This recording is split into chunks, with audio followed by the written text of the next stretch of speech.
আমাদের দিনকাল খুব খারাপ আসতেছে, ভবিষ্যৎ খুব খারাপ। এখনো প্রত্যেক বছর তোমার এনবিআর ফেল করে। এই বাজেটটা যেটা আছে এটার মধ্যে তোমরা দেখেছো যে 2,43,000 কোটি টাকা ডেফিসিট আছে, অর্থাৎ সরকারের কাছে এই টাকাটা নাই। বাকি টাকা সরকার বলছে যে ওরা জোগাড় করে নিতে পারবে। 3,00,000 কোটি টাকার তারা দিয়েছে অ্যানুয়াল ডেভেলপমেন্ট বাজেট দিয়েছে। এইখানে যে ঘটনাটা হচ্ছে, ডাইরেকশন হয়তো ঠিক আছে সরকারের, এই বাজেটে ডাইরেকশন ইজ অল রাইট, কিন্তু ডাইরেকশন হলে কি হবে, ওনারা এই টাকা পাবেন কোথায়? ওনারা বলছেন যে আমরা ইন্টারনাল রেভিনিউ জেনারেশন হবে প্রায় 6,00,000 সামথিং কোটি, বাকি আমরা ওই বন্ড ইস্যু করব, সুকুক ইস্যু করব, অর্থাৎ জনগণ থেকে নেবে, ব্যাংক থেকে তারা ধার করবে এবং কিছু তারা ওয়ার্ল্ড ব্যাংক, টার্ল্ড ব্যাংক, আইএমএফ এখান থেকে টাকা আসবে। তারল্যর সমস্যা আছে ব্যাংকের, তো যতক্ষণ পর্যন্ত লিকুইডিটি পজিশন ঠিক না হয় ব্যাংকের, তারল্য না বাড়ে, অর্থাৎ অনেক লাইক জনতা ব্যাংক জিরো হয়ে গেছে, এইগুলি যতক্ষণ পর্যন্ত রিক্যাপিটালাইজ না হয় ততক্ষণ পর্যন্ত এইখানে কিছু নাই। তারপরে দ্বিতীয়ত হচ্ছে, আপনি যদি ব্যাংক থেকে টাকা নিয়ে যান আপনার এই 3,00,000 কোটি টাকার বাজেটের জন্য বা অন্য এলোকেশন যেটা আছে ওইগুলির জন্য, তাহলে কিন্তু প্রাইভেট সেক্টর যে আছে তাদের জন্য তো কিছুই থাকবে না। সো তারা ধরো কোনো নতুন ইন্ডাস্ট্রি লাগাতে পারবে না, তোমার অনেক ঝামেলা আছে, ব্যাংক লোন পাবা না।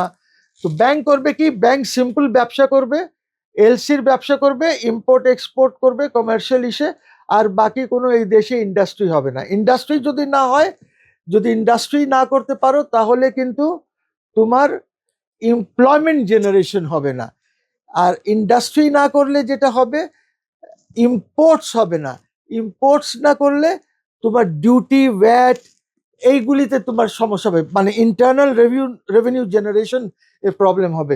সো আই থিঙ্ক দ্যাট এই বাজেটে ওরা পারবে না। এই budget is merely A document, যে ডকুমেন্টটা ওয়েস্ট পেপার বাস্কেটে চলে যাবে।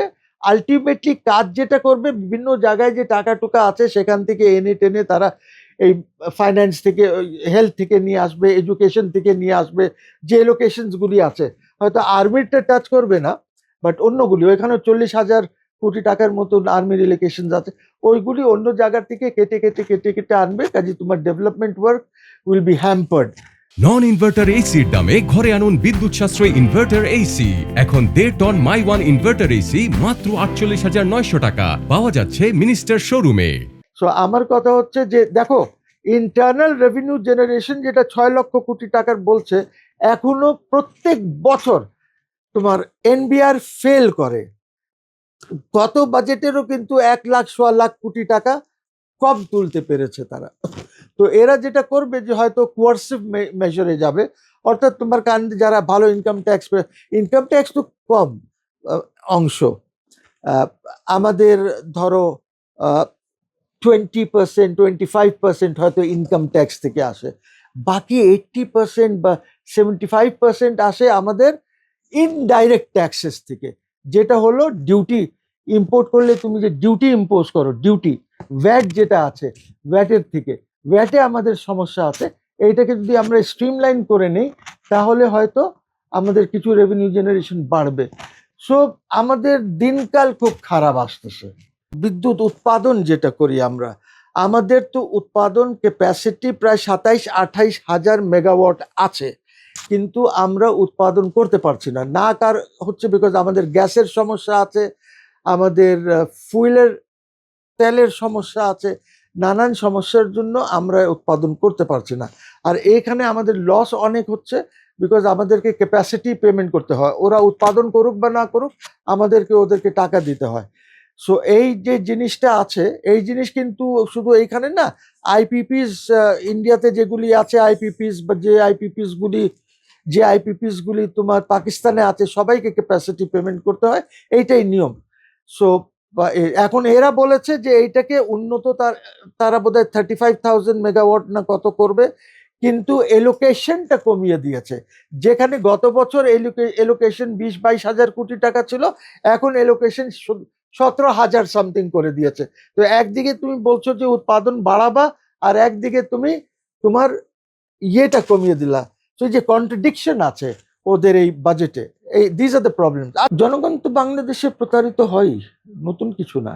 ওরা বলবে এগুলি বলেছিলাম, কিন্তু এগুলি সম্ভব না। IMF বলছে বাড়াতে, অমুক বলছে, এটা সম্ভব না। তেলের দাম, তোমার গাড়িতে যে তেল নাও, এইটাও তো 2 মাসের মধ্যে 20 টাকা বেড়ে গেছে।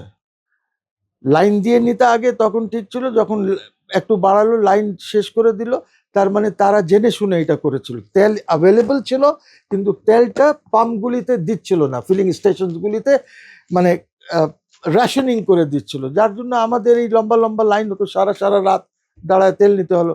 যেই ওরা 15 টাকা বাড়ায় দিল, 125 থেকে 40 করলো, লাইন চলে গেল, পর্যাপ্ত তেল আছে। তারপরে আবার 5 টাকা বাড়িয়ে দিল কয়েক সপ্তাহ আগে। খারাপ, ভবিষ্যৎ খুব খারাপ, ভবিষ্যৎ খুব খারাপ। ইকোনমিক, অর্থনীতি খুবই খারাপ। তোমার আনএমপ্লয়মেন্ট দেখো, 1200 গার্মেন্ট ফ্যাক্টরি, প্রায় 1200-র মতন গার্মেন্ট ফ্যাক্টরি বন্ধ হয়ে গেছে। এইটা তো মহিলাদের একটা ডিগনিটির ব্যাপার হয়ে গেছে। এখন এই মহিলাগুলি তো সব রাস্তায় নামবে।